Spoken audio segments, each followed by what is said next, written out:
All right, let's take a look at what the traditional long-term rental loan looks like.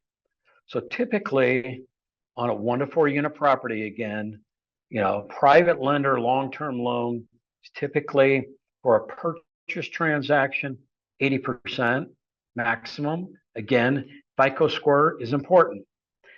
Same for the no cash out refis, or some refer to them as rate and term refinances. And then for cash out, which most of our clients love cash out, typically 75 to 80%.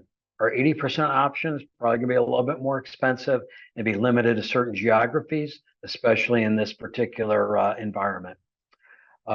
Next thing is the majority of the loans that we do are, rates for a 30-year fixed are somewhere in the mid-6 to mid-8 range. Some lenders, to get to that mid-6, you're going to have to pay discount points or buy that rate down to get to that level.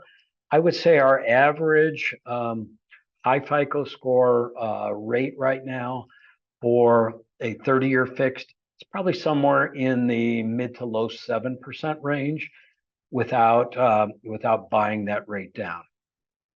So lender points are typically around 1.5 to 2.5, and that typically ranges based upon the size of the loan. Also, the lender fees, again, those are those underwriting, processing, or whatever the lender calls them fees, and those typically run around $12.95 to $23.95 on a high. So again, we would work with you and try to find what's best fit for your particular property. And then again, you would have the cost of appraisal, title, and closing costs associated with that type of transaction.